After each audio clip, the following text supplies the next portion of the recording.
जिन्हें लॉन्च हुए 45 साल हो चुके हैं, लेकिन अभी भी ये सही तरीके से काम कर रहे हैं और डाटा को हमारे वैज्ञानिकों के साथ भेज रहे हैं। हाल ही में वॉयेजर 1 ने फिर से एक मिस्टीरियस सिग्नल को डिटेक्ट किया है, जिसके बारे में आज के इस वीडियो में आपको बताने वाले हैं। इस सिग्नल के साथ साथ हम आपको इस अंतरिक्ष यान द्वारा भेजी गई कुछ इंपॉर्टेंट डिस्कवरी और फुटेज भी आपको दिखाएंगे, इसलिए इस वीडियो के एंड तक बने रहना। हेलो दोस्तों, मैं हूं आपका दोस्त सुरेश सांचोरी और आप देख रहे हैं रहस्य टेलीविजन यूट्यूब चैनल। दोस्तों, साल 2012 में वॉयेजर 1 स्पेसक्राफ्ट ने इंटरस्टेलर स्पेस में पहली बार एंट्री ली थी। ये इंसानों द्वारा बनाया गया पहला ऐसा ऑब्जेक्ट था जो सौरमंडल को छोड़कर इंटरस्टेलर स्पेस में जा पाया था। अब क्योंकि इस स्पेसक्राफ्ट को 1970 के दशक में बनाया था, इसलिए इसमें बहुत ही सिंपल इंस्ट्रूमेंट लगे हुए थे। उन सभी उपकरणों में दो सबसे मुख्य उपकरण थे, कैमरा और रेडियो रिसीवर। जैसा कि आपको पता ही होगा कि स्पेसक्राफ्ट में लगा हुआ कैमरा अंतरिक्ष की अलग अलग तस्वीरें खींचता है, जिनको बाद में वैज्ञानिकों को सेंड कर देता है। इन्हीं तस्वीरों को अलग अलग तरीके से स्टडी करके वैज्ञानिक अंतरिक्ष से जुड़ी हुई स्टडी और खोज करते हैं। ये काम सुनने में भले ही बहुत आसान आपको लग रहा हो, लेकिन एक फोटो को एनालाइज करना बहुत ही मुश्किल टास्क होता है। आपको जानकर हैरानी होगी कि वैज्ञानिक अंतरिक्ष के रंग और उसकी ब्राइटनेस देखकर ये पता लगा लेते हैं कि वहाँ पर कौन कौन से एलिमेंट मौजूद होंगे। इस साइंटिफिक टेक्निक को स्पेक्ट्रोस्कोपी के नाम से जाना जाता है। इसी के जरिए वैज्ञानिक अंतरिक्ष में बहुत दूर मौजूद ग्रहों के भी कंपोजिशन को आसानी से जान लेते हैं। वॉयेजर में लगा हुआ रेडियो रिसीवर इस कैमरे से भी ज्यादा इम्पोर्टेंट है। आपकी जानकारी के लिए बता दूं कि इस स्पेसक्राफ्ट के कैमरे को बहुत पहले ही बंद किया जा चुका है। इसके पीछे कोई मिस्टीरियस कारण नहीं है।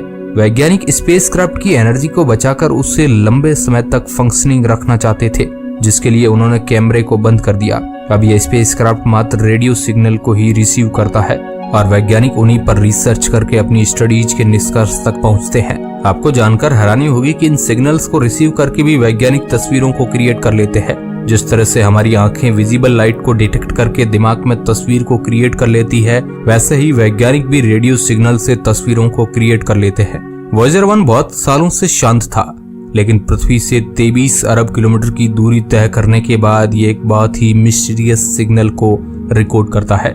ये सिग्नल मधुमक्खी के जैसी आवाज थी और ये इतनी ज्यादा धीमी थी कि उसको क्लियर सुनने के लिए वैज्ञानिकों को इससे एम्पलीफाई करना पड़ा था। अगर आपको नहीं पता है तो बता दो कि एम्पलीफिकेशन एक ऐसी तकनीक होती है जिससे धीमे साउंड को बहुत तेज कर दिया जाता है। इस तकनीक में साउंड के एक्चुअल डाटा के साथ कोई भी छेड़छाड़ नहीं की जाती है, बस उसकी लाउडनेस को बढ़ा दिया जाता है ताकि रिसर्च करने में आसानी हो। जब इस रेडियो सिग्नल को एनालाइज किया गया तो वैज्ञानिकों को पता चला कि ये कोई मिस्टीरियस चीज नहीं है, बल्कि ये तो बस अंतरिक्ष में मौजूद अलग अलग गैस थी, जिनका तापमान बढ़ने की वजह से उनमें वाइब्रेशन उत्पन्न होने लगता है। इसी वाइब्रेशन को वॉयेजर के रेडियो डिटेक्टर ने रिकॉर्ड किया था। वैज्ञानिक ऐसा बताते हैं कि अब ये वॉयेजर 1 और वॉयेजर 2 दोनों ही स्पेसक्राफ्ट बहुत जल्दी रिटायर होने वाले हैं। ये दोनों ही या तो इस साल या फिर 2024 में पृथ्वी से कांटेक्ट को तोड़ देंगे और अंतरिक्ष में ऐसे ही आगे बढ़ते रहेंगे। ऐसा माना जाता है कि इस स्पेसक्राफ्ट के अंतरिक्ष में डिस्ट्रॉय होने के बहुत कम चांस है, क्योंकि उनके रास्ते में मुश्किल से ही कोई ऐसी चीज आएगी जो इन्हें नष्ट कर पाए। हालांकि ये जरूर हो सकता है कि ये किसी व्यक्ति द्वारा अपनी तरफ खींच लिए जाए या फिर ये किसी उल्का पिंड से जाकर टकरा जाए। अगर ऐसा होता है तो ये लाखों सालों बाद होगा, क्योंकि पृथ्वी के आसपास कोई भी ऐसा ब्लैक होल और मौजूद नहीं है जिसमें ये स्पेसक्राफ्ट जाकर गिर सकते हैं। वॉयेजर्स पहले ऐसे स्पेसक्राफ्ट थे जिन्होंने हमारे सौरमंडल के बाहरी ग्रहों की एक क्लियर तस्वीर वैज्ञानिकों के साथ साझा की थी। इन तस्वीरों के जरिए हम सौरमंडल में मौजूद ग्रहों के कंपोजिशन को समझ पाए थे। अगर आपको नहीं पता है तो बता दूं कि कंपोजिशन का मतलब होता है एक ग्रह किन किन एलिमेंट्स और कंपाउंड से बना हुआ है। फॉर एग्जांपल, हमारे सौरमंडल का सबसे विशाल ग्रह यानी बृहस्पति मुख्य रूप से हाइड्रोजन और हीलियम से बना हुआ है। इस जानकारी को नासा द्वारा लॉन्च किए गए स्पेसक्राफ्ट ने ही पता लगाया है।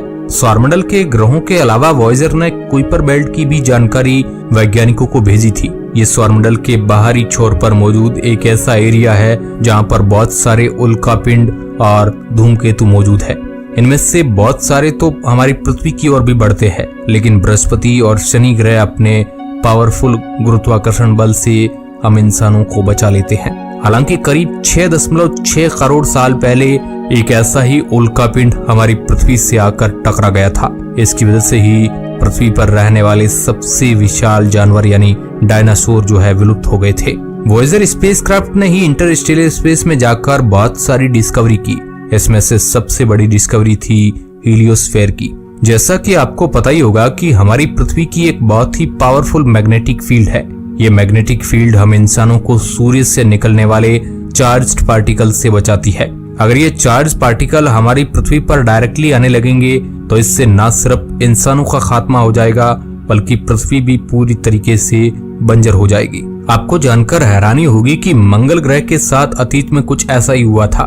स्ट्रॉन्ग मैग्नेटिक फील्ड ना होने की वजह से सूर्य से निकलने वाले खतरनाक तूफानों ने इसे पूरी तरीके से बंजर बना दिया और इस पर मौजूद पानी की एक एक बूंद को अंतरिक्ष में भाप बनाकर उड़ा दी। जिस तरह से हमारी पृथ्वी की मैग्नेटिक फील्ड है वैसे ही सूर्य की भी एक बहुत ही विशाल मैग्नेटिक फील्ड है। ये हमें इंटरस्टेलर स्पेस से आने वाले रेडिएशन से बचाती है जो बहुत ही ज्यादा खतरनाक होती है। इस रेडिएशन को वैज्ञानिक कॉस्मिक रेडिएशन के नाम से बुलाते हैं। वॉयेजर ने रिसर्च करके ये पता लगाया कि हमारे सौरमंडल के आसपास एक गुब्बारे जैसा स्ट्रक्चर मौजूद है जो हमें कॉस्मिक रेडिएशन से बचाता है। इस गुब्बारे की फॉर्मेशन हमारी सौरमंडल के राजा सूर्य ने ही की थी। बाहरी अंतरिक्ष से आने वाली जो भी रेडिएशन होती है वह इस गोले से पार नहीं हो पाती है, जिससे यहाँ पर मौजूद सभी ग्रह बच जाते हैं। हालांकि इस गोले का भी एक अंत है जिसे हीलियोपोज कहा जाता है। अगर आप इस एरिया से बाहर चले जाते हैं तो आप ऑफिशियली पूरी तरीके से सौरमंडल के बाहर होंगे।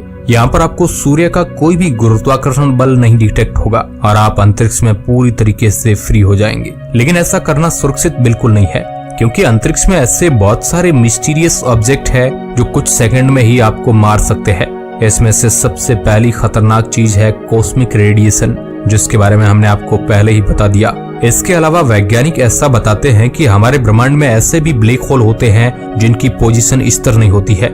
ये अंतरिक्ष में एक लोकेशन से दूसरी लोकेशन तक घुमा करते हैं और यही कारण है कि इन्हें रोग ब्लैक होल कहा जाता है। अगर आपको नहीं पता है तो बता दें कि रोग एक अंग्रेजी शब्द है जिसका हिंदी में मतलब होता है आवारा।